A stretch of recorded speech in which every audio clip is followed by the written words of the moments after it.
ஆனால் நெருப்பு இல்லாமல் நம்மளால சமைச்சு சாப்பிட முடியாது. சிலிண்டர் வெடிச்சா என்ன ஆகும்?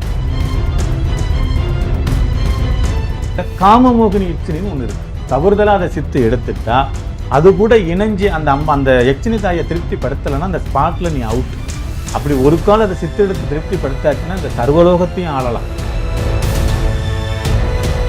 நீங்கள் காலையில் 9:30 மணிக்கு 515ங்கிற பஸ்ஸில் கொஞ்சம் தூரம் தள்ளி நடு சென்டரில் உட்காந்துருந்தியா, 27 ரூபாய்க்கு டிக்கெட் எடுத்தியா, அங்கேருந்து வந்தியா, கிளம்பும் போது இந்த பிரச்சனையா இப்போ வந்திருக்க, 4 நாளைக்கு முன்னாடி உன் வீட்டு வாசல் நின்று பைக்கை காணும், கேட்குறவனுக்கு எப்படி இருக்கும்? சரிங்களா? உங்ககிட்ட பவர் இருக்குன்னா நம்மளே சிஎம் ஆயிருந்திருக்கலாம், நானே பிஎம் ஆயிருந்திருக்கலாம். ஆனால் குலதெய்வங்கிறது 108க்கு ஃபோன் பண்ணி இல்லை காருக்கு ஃபோன் பண்ணி தூக்கி போட்டுட்டு போய் ஆஸ்பத்திரியில் சேர்த்து பில் கட்டி பக்கத்தில் உட்காந்துருக்கிறது தான் குலதெய்வம்.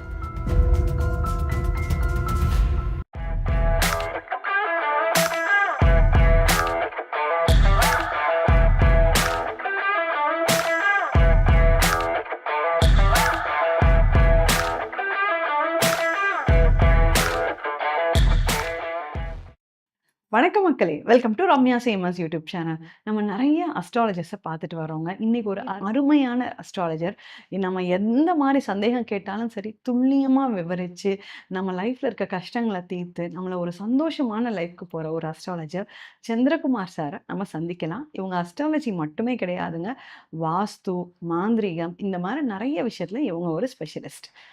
வணக்கம் சார். வணக்கம்மா. ரொம்ப நன்றி சார். நான் உங்கள் வீடியோஸ் நிறைய பார்த்துருக்கேன். என்ன இப்படி இந்த காலகட்டத்தில் இப்படி ஒரு அஸ்ட்ராலஜரா அப்படின்னு பார்த்து வியந்திருக்கேன் சார். சார், நீங்கள் யக்ஷினிகளை பற்றி உங்கள் நிறைய வீடியோஸில் பேசியிருக்கீங்க. யக்ஷினிங்களை அவங்க யார்? அதே மாதிரி இன்ஸ்டாகிராமில் நான் நிறைய சேனல்ஸ் வந்து பார்க்குறேன். நீங்கள் இந்த மந்திரம் ஒன்று கீழே கொடுத்துட்றாங்க. இந்த மந்திரத்தை நீங்கள் 108 தடவை இந்தந்த நாளில் சொன்னீங்கன்னா இந்த யக்ஷினியை நீங்கள் வசியம் பண்ணிக்கலாம், இல்லை இந்த மோகினியை நீங்கள் வசியம் பண்ணிக்கலாம் அப்படின்னு சொல்கிறாங்க. ஸோ இந்த மாதிரி சொல்கிறாங்களே, இதை மக்கள் வந்து பார்த்து பண்ணிட்டாங்கன்னு வச்சுக்கோங்க, அப்போ அதுக்கு என்ன ஆகும்? அதே மாதிரி குரானில் பார்த்துட்டா நீங்கள் ஜின்னுக்குன்னு சொல்லி அதில் சில துவாக்கள் இருக்குன்னு சொல்கிறாங்க. இந்த பிள்ளைங்க சில நேரம் வயசு பிள்ளைங்க என்ன பண்ணுறாங்க, ஆசையாக வந்து அந்த ஜின்னு துவாக்கள் இதெல்லாம் பண்ணிடுறாங்க. அப்போ இந்த மாதிரி நடக்குதா? இது நடக்கிறதுனால என்னெல்லாம் ஆகும் சார்? இது மிகப்பெரிய ஆபத்து. ஏட்டு சுரைக்கா கறிக்கு உதவாது, குரு இல்லாத வித்தை குருட்டு வித்தை. சரிங்களா? இப்போ இந்த இடத்துல ஒரு 10,000 வாட் கரண்ட் இருக்குன்னா அந்த கரண்ட்டை கையில் பிடிக்கலாம், ஒன்றும் தப்பே கிடையாது. எப்படி பிடிக்கணும்? கரெக்டாக ப்ராப்பராக ஒரு ஒயரு அந்த மாதிரி இருந்துச்சுன்னா அதை வச்சு இது பண்ணணும். ஈபியில் வேலை பார்க்குறவங்க இதை விடையெல்லாம் ரொம்ப அதிகமான வாட்டை தான் அவங்க கையில் ஆள்றாங்க. அதில் ஏதோ ஒன்று ஒரு சிலது விபத்து நடந்துருது. இன்னும் உயரழுத்த மின் கம்பியில் ஆளுங்க தான் வேலை செய்கிறாங்க. தகுந்த உபகரணங்களோட அதை கையாளும் பொழுது பாதிப்பு இல்லை. கரெக்ட். கரண்ட்டுங்கிறது ஆளை கொன்றுமா, ஆனால் கரண்ட் இல்லாமல் நம்மளால வாழ முடியாது. கரெக்ட். நெருப்பு ஆளை கொன்றும், ஆனால் நெருப்பு இல்லாமல் நம்மளால சமைச்சு சாப்பிட முடியாது. சிலிண்டர் வெடிச்சா என்ன ஆகும்? ஆனால் தகுந்த முறைப்படி நம்ம அதை பாவிக்கிறதுனால அதுலேருந்து நற்பலனை மட்டும் நம்ம அடையணும். சரிங்களா? அது ஒரு பக்கம் இருக்கட்டும். இப்போ எக்ஸினிங்கிறது 64 வகை. எக்ஸினிமார்கள் வந்து 64. இந்த எக்ஸினா யாருன்னு கேட்டிங்கன்னா, ஒரு பெண் தெய்வ கோயிலுக்கு நீங்கள் போறீங்க, ஒரு அம்பாள் கோயிலுக்கோ ஒரு காளி கோயிலுக்கோ ஒரு மாரியம்மன் கோயிலுக்கோ போறீங்க, வாசல்ல 2 பெண் இடுப்பு நடனம்னு சொல்லுவாங்க, அந்த உடுக்கு மாதிரி ரெடி பண்ணி இருப்பாங்க. அப்படிதான் இருக்கணுமா பெண்களோட இடுப்பு. ஒரு அழகான பெண்கள் ஒரு அகல் தீபத்தை வச்சுக்கிட்டு நிற்பாங்க வாசல். பார்த்துருக்கீங்களா? ஒரு கோயிலுக்குள்ள போனோம்னா கருவறைக்கு முன்னாடி 2 பெண்கள் ரொம்ப அழகா இருப்பாங்க, கையில அகல் தீபம் இருக்கும், இப்படி வச்சுக்கிட்டு நிற்பாங்க. உள்ள இருக்கிற பரிவார தெய்வம் அந்த மூலவர், அவங்களுக்கு இவங்க தோழி, அவங்க தான் எக்ஸினி. காவல் தெய்வம்னு பேர், அவங்க தான் எக்ஸினி. அவங்க கிட்ட அனுமதி வாங்குறதுக்கு, அங்க வேண்டுதல் வைக்கிறதுக்கு இந்த எக்ஸினி உறுதுணையா இருக்கணும். இப்ப சிவபெருமானுக்கு போய் நீங்க ஒரு வேண்டுதல் வைக்கிறீங்கன்னா நந்தி பெருமானுடைய காதல சொல்லணும், இதுதான் ஐதீகம். இவர் அனுமதி இருந்தாலும் நீங்க அவரை பார்க்க முடியும். அந்த மாதிரி இங்க எக்ஸினி வந்து அவங்களுக்கு பணிவிடை செய்யவும் பக்குவப்படுத்தவும் விளையாட சிரிக்க போக வர தோழிகளா இருக்கிறவங்க தான் அந்த எக்ஸினி. இதுல 64 வகையான எக்ஸினிமார்கள் இருக்காங்க. இந்த கருணை எக்ஸினிங்கிறவங்க குறி சொல்றது. ஒருத்தர் என்ன பண்றாருன்னா, இந்த கருணை எக்ஸினியை வந்து ஒளிமறைவு இல்லாம யூடியூப்ல அப்லோட் பண்றாரு. இப்படிதான் பூஜை பண்ணணும், இப்படிதான் மந்திரம் சொல்லணும். இதை ஈரோட்டுல ஒருத்தர் ட்ரை பண்றாரு, சித்தி ஆயிடுச்சு. அந்த கருணை எக்ஸினுடைய வேலை என்னன்னு கேட்டீங்கன்னா, காதுல பேசிக்கிட்டே இருக்கும். டெல்லியில இது நடக்குது, சென்னையில இது நடக்குது, அவன் வீட்டுல இது நடக்குது, அப்படி இப்படின்னு பேசிக்கிட்டே இருக்கும். இந்த யூடியூப்பை பார்த்து கற்றுக்கிட்டவருக்கு எக்ஸினியை சித்தி பண்ண தெரியும், ஆனால் கட்டுப்படுத்த தெரியாது. அதுக்கு பிறகு அது போடல். சொல்ற ஓகே. புரியுதா? நல்லா புரியுது சார். சித்து பண்ணிட்டாரு, தோல்ல உட்காந்துட்டு பேசிக்கிட்டே இருக்கு. ஆ. கொஞ்ச நாள் பேசுது, கொஞ்ச நாள் பேசுது. இவரால தாங்க முடியல, தூங்க முடியல. பெரிய டிஸ்டர்பன்ஸ் இருக்கு. காதுக்குள்ள எறும்பு போனாலே நம்மளால கொஞ்ச நேரத்துல என்ன பாடுபட்டுறோம். ஆமா. தண்ணி ஊத்தி அதை வெளியில எடுக்கிறதுக்குள்ளே உயிர் போய் உயிர் வந்துருதா என்ன? அப்பேற்பட்ட காது. ரெண்டாவது குடையும் பொழுது எவ்வளவு ஜாக்கிரதையா நம்ம குடைகிறோம். ஆமா. காது. அந்த காதுக்குள்ள வந்து ஒரு 24 மணி நேரமும் பேசிக்கிட்டே இருந்தா என்ன ஆகும்? ஒரு கட்டத்துக்கு மேல கம்பியை எடுத்து காதுல குத்தி தன்னை தற்கொலை பண்ணிக்கிட்டாரு. இது வலைதளத்துல ஆதாரமா இருக்கு. கட்டுக்கதையே கிடையாது. நீங்க கூகுள்ல போய் தட்டி பார்த்தீங்கன்னா அவரை பத்தின தகவல் வரும். இப்படி ஒரு சம்பவம் இருக்கு. அதனால தவறுதலா எக்சினியை வந்து நீங்க சித்து எடுக்கிறதோ பயன்படுத்துறதோ தப்பு. அப்படி ஒரு கால் உங்களுக்கு எக்சினி வேணும்னா தகுந்த குருமார்கிட்ட தீட்சை வாங்கி, மூலமந்திரம் வாங்கி, உபாசனை வாங்கி, பயிற்சி எடுத்தா மட்டும்தான் இதுல சாத்தியம். இந்த 64 வகையான எக்சினில காமமோகினி எக்சினின்னு ஒண்ணு இருக்கு. தவறுதலா அதை சித்து எடுத்துட்டா அது கூட இணைஞ்சு அந்த எக்சினி தாயை திருப்திப்படுத்தலைன்னா அந்த ஸ்பாட்ல நீ அவுட். அப்படி ஒரு கால் அதை சித்து எடுத்து திருப்திப்படுத்தாச்சுன்னா இந்த சர்வலோகத்தையும் ஆளலாம். இப்படியெல்லாம் ஓலைச்சுவடியில 18 சித்தர்களால சொல்லப்பட்டிருக்கு. புனிப்பாணி சித்தரால சொல்லப்பட்டிருக்கு விஷயங்கள். சரிங்களா? அதுல கருணை எக்சினி ரொம்ப ரொம்ப ரொம்ப ரொம்ப விசேஷம். அடுத்தது என்ன நடக்க போகுது, எந்த மாதிரி களங்காண போகுது, எந்த மாதிரி போர் நடக்கும், எப்ப முடிவுக்கு வரும், யாரு பிஎம், யாரு சிஎம், என்ன வளர்ச்சி, என்ன விஷயம், சகல விஷயத்தையும் தெரிஞ்சுக்கலாம். எப்ப 40 வருஷத்துக்கு பிறகு நடக்க போறத முன்கூட்டியே தெரிஞ்சுக்கலாம். அதுல எல்லளவும் பேசக்கூடாது. அப்படியே இருக்கும். அப்பேற்பட்ட தாயை நீங்க சித்து எடுக்கிறதுக்கு முறைப்படி கருங்காலியால செய்யப்பட்ட மரப்பாசி பொம்மை ஒரு குருநாதர்கிட்ட நீங்க ஆசி வாங்கி, அதோட பவர் வாங்கி, அதோட மை வாங்கி, மூலமந்திரம் வாங்கி, தீட்சை மந்திரம் வாங்கி, பச்சைப்பாய் தான் சமைச்சு சாப்பிடணும். இப்படியெல்லாம் நிறைய இருக்கு. ஆனா இப்ப வீட்டுக்குள்ளேயும் செய்யலாம். அப்படி ஒன்றும் இல்லை. குரு இல்லாத வித்த குருட்டு வித்து நல்ல குருமார்கிட்ட தீட்சை வாங்கி அந்த கருணை எக்சினினுடைய மூலமந்திரம் இருக்கு.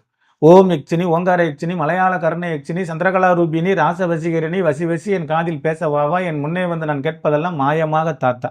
1,08,000 இந்த மந்திரத்தை பிரகாடனம் பண்ணுனா உங்க முன்னாடி பிரதிஷ்டம் ஆவாங்க. எப்படி பிரதிஷ்டம் ஆவாங்க? ஒரு ரூம் இருக்கணும். அந்த ரூம் இருட்டா இருக்கணும். வெளிச்சம் இருக்கக்கூடாது. வெத்தலை மேல ஒரு லட்டு, ஒரே ஒரு ஊதுபத்தி.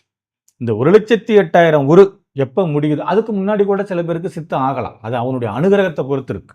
அந்த தாய் சீக்கிரமா உங்களுக்கு அப்ப நீங்க கண்ணை மூடிக்கிட்டு இந்த மந்திரத்தை நீங்க பிரகாடனம் பண்ணும் பொழுது அந்த ரூமே மிகப்பெரிய வெளிச்சமா மாறும். ஓகே. அப்ப நீங்க திறந்து பார்த்தா அந்த மாதிரி ஒரு பெண்ணை உன் வாழ்நாள் முழுவதும் நீ பார்த்திருக்க முடியாது, பார்க்கவும் முடியாது. அப்படி ஒரு அழகான தோற்றத்துல பிரகடனமா ஆவாங்க. அவங்க மேல எச்சப்பட்டு உன்னை கட்டுப்படுத்த முடியாம நீ வேற மாதிரி நடந்தினா இறந்து போக வாய்ப்பு உண்டு. சரிங்களா? தன்னை கட்டுப்படுத்திக்கிட்டு அதனுடைய காலில் விழுந்து சரணாகதி அடைஞ்சு, தாயே உன்னை பார்க்கறதுக்கு தான் அந்த பிறவி எடுத்தேன், எனக்கு இதுவே போதும், சரியா, நான் அந்த பிறவி கடனை தீர்த்துட்டேன், அவ்வளோ சந்தோஷமா இருக்கேன் அம்மா அப்படின்னு சொல்லி ஒரு மன்றாடும் பொழுது, நல்லதுப்பா, இன்னையிலேருந்து உன்னுடைய வாழ்க்கை சுபட்சமா இருக்கும், நீ அடுத்த தடவை தேவை என்னை பார்க்கணும் அப்படின்னா அது ஒரு பேர் சொல்லு. ஒரு மோதிரமோ, ரோஜா பூவோ, பத்தியோ, பழமோ, அது அவங்கவங்களுக்கு ஒரு பேர் வரும். அந்த மாதிரி ஒரு பேர் சொல்லி அவங்க மறைவாங்க.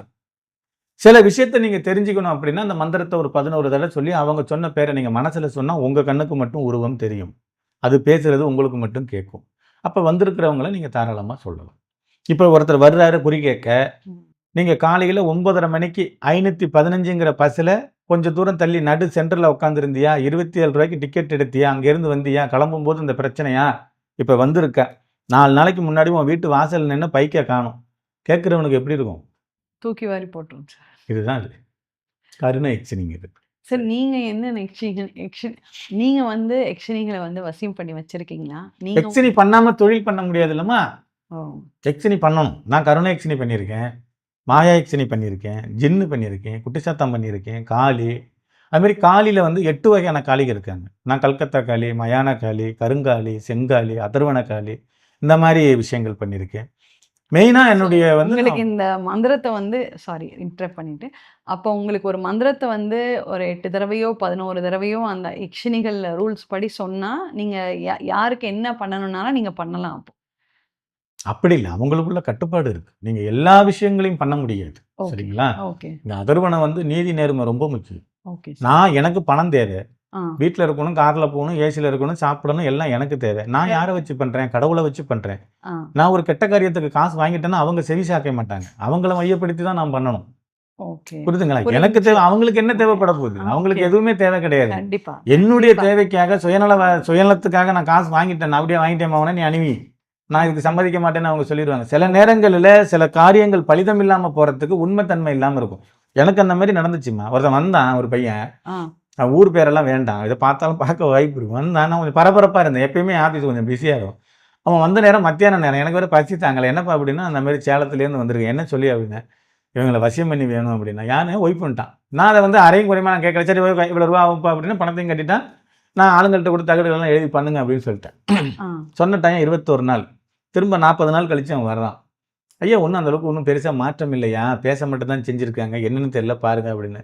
ஜிஸ்டத்தில் தட்டி அவனுடைய டீட்டெயில் எடுங்கப்பா அப்படின்னா, ஃபோட்டோ பேர் இதெல்லாம் இருக்குது. மாமியார் எப்படிங்க பலிதமாகும்? தப்பான காரியத்தை இங்கே செய்யப்பட்டிருக்கு, பலிதமாகாது. என்ன ஏன்டா இப்படி பண்ண? பார்க்க அது ரொம்ப இளமையாக இருந்துச்சு. நம்ம அதனால ஒன்றும் பெரிய ஆவி பண்ண, கொஞ்சம் வயசாமல் இருந்தால் கூட நம்ம சந்தேகப்பட்டிருக்கோம். நான் பரபரப்பில் நான் ஒன்றும் கேட்கல, தகவல் எழுதி இங்கே வேத மந்திரம் ஜெபிச்சுக்கிட்டு இருக்காங்க, பூஜை நடந்து முடிச்சாச்சு, அவனுக்கு பொருளெல்லாம் கொடுத்தாச்சு, தாய்த்து மையெல்லாம் கொடுத்து முடிச்சாச்சு, பேச மட்டும் செஞ்சிருக்கு. இவன் எதிர்பார்த்த விஷயம் நடக்கலாம், திரும்ப வந்துட்டான். இங்கே வந்து அவனுடைய டீட்டெயில் எடுத்து ஆய்வு பண்ணும் பொழுது அது அவனுடைய பொண்டாட்டியோட அம்மா, மாமியார். தவறான ஒரு காரியம். எப்போ இந்த மாதிரி விஷயங்கள் செய்ய மாட்டோம், ஏன்டா எங்களை கூட்டு இந்த மாதிரி உயிரை வாங்குறேன் அப்படின்னு. வேறு என்னடா செய்யணும்னா அப்புறம் ஏதாவது வேறு பிரச்சனை ஒன்று சொன்னால் அப்புறம் அதை நம்ம சரி செஞ்சு கொடுத்தோன்னு வச்சுங்களேன். இங்கே உண்மைத்தன்மை மறைக்கப்பட்டாலோ தவறான தகவல் சொல்லும் பொழுது பலிதம் இருக்காது. அதனால தான் சில பேரோட பேர் கீழே கமாண்ட் எழுதுறது, காசை வாங்குறாரு, ஏமா நீ உண்மையை சொல்லியிருக்கோம், எவனையாவது கொண்டாந்து வச்சுக்கிட்டு எனக்கு வசியம் பண்ணி விடணும் எப்படி கொடுக்கணும், எவனையாவது கொண்டாந்து வச்சுட்டு வசியம் பண்ணி விடணும் எப்படி கொடுக்க முடியும்? அப்படி நடக்காது, பண்ண முடியாது. சரிங்களா? இப்போ நான் மாந்திரவாதியே போகிறேன் வரேன்னா, நான் பெரிய பவர் இருந்தால் என்ன நான் அரியணை இருக்கலாங்க. கண்டிப்பா கண்டிப்பா சார், அது வர்ற கேள்வி தானே. சரிங்களா? உங்ககிட்ட பவர் இருக்குன்னா நம்மளே சிஎம் ஆயிருந்திருக்கலாம், நானே பிஎம் ஆயிருந்திருக்கலாம். இப்போ அது நான் நீயும் கடவுளால் படைக்கப்பட்டனே, நானும் கடவுளால் படைக்கப்படும். உனக்கு எனக்கு என்ன வேறுபாடுன்னா, உனக்கு எப்படி வழிபாடு பண்ணணும்னு தெரியாது, எனக்கு எப்படி வழிபாடு பண்ணணும்னு தெரியும். பிரபஞ்சத்துக்கிட்ட என்ன வாங்கணும்னு எனக்கு தெரியும். உன் பிரச்சனையை எப்படி சரி செய்யணுங்கிறது எனக்கு தெரியும். நீ 3 மணி 20 நிமிஷத்துக்கு எழுந்திரிச்சு விளக்கு போடுனா போடுவியா? உன் கருமா, நீ போட முடியாது. அது யாரெல்லாம் செய்கிறாங்க, கருமா போகுதுங்கிறவனால மட்டும்தான் அது செய்ய முடியும். எனக்கு வேலையே அதுதான். இப்போ ஒன்றும் இல்லை, ஒரு டிரைவர் வேலைக்கு சேர்றாரு, அவருடைய வேலை திருச்சி விட்டு சென்னை ஓட்டணும். ஒரு 10 நாள் கஷ்டப்படுவார் நைட்டில் ஓட்டும் பொழுது, அப்புறம் கண்டினியூ பண்ண பழக்கமாகிடுது. அது உடல் மொழி தானே, பழக்கமாகிடுது. அதுதான் விஷயம். அப்போ நான் இது கற்றுக்கிட்டு எனக்கு 3 மணி 20 நிமிஷம் எழுந்திருக்கிறது ஒரு விஷயமே கிடையாது. நீ என்னதான் எனக்கு கொடுத்து தூங்க வச்சாலும் 3 மணி 20 நிமிஷம் கிளம்பி 14 வருஷமா எழுந்திரிச்சு பழக்கப்பட்டுட்டேன். எனக்கு எப்படி அது தூக்கம் வரும்? புரியுதுங்களா? என்கிட்ட பயிற்சி முயற்சி இருக்கு, நான் கற்றுக்கிட்டேன், நீ கற்றுக்கல. உனக்கு எனக்கு இருக்கிற விஷயம் அவ்வளவு பொறுமை, சோம்பேறித்தனத்தை இவ்வளவு. இதுதான் இப்படி ஆரம்பத்துல கஷ்டப்பட்டேன். சரிங்களா? அது எடுத்த உடனே வந்துடாது. அப்ப பண்ண இலகுவாயிடும். அப்ப உனக்கு எனக்கு இருக்கிற வேறுபாடு இவ்வளவுதான். ஆனா அதுக்காக எல்லாத்தையும் செய்யறாங்க. என்ன எப்படி செய்வோம்? ஆக்கல் அழித்தல் காத்தல் எம்பெருமான் ஈசன்ட்ட மட்டும்தான் இருக்கு. என்னால காக்கவும் முடியும், அழிக்கவும் முடியும், உற்பத்தி மட்டும் பண்ண முடியாது. சரி, ஜனனம் யாருக்கும் நம்ம கொடுக்க முடியாது. ஒருத்தரை காக்க முடியும், ஒருத்தரை அழிக்க முடியும். இது இறைவனுடைய ஆசையோட நடக்குது, அவ்வளவுதான். அங்கேயும் உத்தரவு வேணும், அனுகிரகம் வேணும். அருமை சார், அருமை. நான் சாதாரணமான ஒரு குடும்பத்தில் இருக்கவங்க. எங்களுக்கு வந்து குலதெய்வமோட அருள் வேணும், குலதெய்வத்தை வந்து நாங்கள் வசியம் பண்ணணும் அப்படின்னா அதுக்கு என்ன பண்ணலாம்? குலதெய்வத்தை வசியம் பண்ணுறதுக்கு குலதெய்வத்துக்குன்னு ஒரு நாள் இருக்குது. ஒவ்வொருத்தருக்கும் வியாழக்கிழமை போவாங்க, சில பேர் சனிக்கிழமை போவாங்க, சில பேர் புதன்கிழமை போவாங்க. அப்பேர் பெற்று நீங்கள் வந்து குலதெய்வம் கோயிலில் போய் ஒரு வாழலை போட்டு அந்த வாழலையில் ஒரு படி பச்சரிசி பரப்பி ஒரு 3 தேங்காய் உடைச்சிங்கன்னா 6 மூடி வரும். அதில் ஒரு மூடி எடுத்து வச்சுட்டு பாக்கி 5 மூடியை வந்து பொட்டு எல்லாம் வச்சு அலங்காரம் பண்ணி இழுப்பெண்ணெய் போட்டு சிகப்பு திரி நல்லா எரிய விட்டு ஒரு கைப்பிடி அளவு அங்கே காயின் வைங்க, வச்சு ஒரு பொங்கலுங்கள் வச்சு சாமி கும்பிட்டுட்டு ஒரு அர்ச்சனை பண்ணிவிட்டு அந்த கோயிலில் இருக்கிற மணல் கொஞ்சம் போல் எடுத்துக்கங்க. இந்த ஒரு பிடி கைப்பிடி அளவு காயின் வச்சிங்க இல்லையா, அதை உண்டியலில் போட்டுட்டு அந்த மணலை மட்டும் வீட்டுக்கு கொண்டு வாங்க. அரிசி அளக்கிறதுக்காக வெங்கல படின்னு சொல்லுவாங்க, உலக்குன்னு சொல்லுவாங்க, படின்னு சொல்லுவாங்க. அந்த படியில் குலதெய்வத்தோட மணல் வச்சு மேலே வாசன திரவியல் பொருள் ஒரு மகரந்தம், தாழம்பூவினுடைய மகரந்தம், ஒரு சவ்வாது இந்த மாதிரி வச்சு ஒரிஜினல் சந்தன தாழம்பூ குங்குமம் எல்லாம் அந்த படியில் வச்சு மேலே ஒரு சிகப்பு கலர் துணியை போட்டு மூட்டையை அந்த மேலே கட்டிட்டு அதை குலதெய்வமாக நினச்சி நீங்கள் வழிபடும் பொழுது குலதெய்வம் உங்களுக்கு ஈஸியாக வசியமாகும். குலதெய்வமே வீட்டுக்குள்ளே வந்துடும், அந்த படியில் தான் இருப்பாங்க. அதை நீங்கள் ஒரு விக்கிரகமாகவோ குலதெய்வமாக நினச்சி ஆத்மார்த்தமாக வழிபடும் பொழுது குலதெய்வம் உங்களுக்கு சித்தியாகும். இது தெரிஞ்சவங்களுக்கு. சில பேர் குலதெய்வம் தெரியாமல் இருப்பாங்கல்ல, அவங்களுக்கு நிறைய மாந்திரிக முறை இருக்குது, தாந்திரிக முறை இருக்குது. முதல்ல இங்கே எந்த ஜீவராஜியாக இருந்தாலும் சரி, எந்த ஜனனமாக இருந்தாலும் சரி, அம்மான்னு ஒன்று உண்டு. அம்மா இல்லாமல் யாருமே ஜனனம் எடுக்க முடியாது. அந்த மாதிரி எல்லா வம்சாவழிக்கும் எல்லா மனிதர்களுக்கும் குலதெய்வம் அவசியம் தெரியணும். குலதெய்வத்தினுடைய வழிபாடு, குலதெய்வத்தினுடைய அனுகிரகம், குலதெய்வத்தினுடைய பூஜை முறை இருந்தால் மட்டும்தான் நீ வாழ்க்கையில் ஜெயிக்க முடியும், அடுத்த கட்ட நகர்வுக்கு போக முடியும்.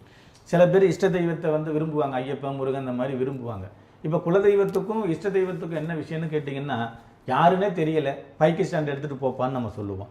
யாருன்னே தெரியலை, டோர் ஓப்பனாக இருக்குங்க, காரில் லாக் பண்ணிட்டு போங்கன்னு சொல்லுவோம். இது இஷ்ட தெய்வம். குலதெய்வங்கிறது என்ன தெரியுமா?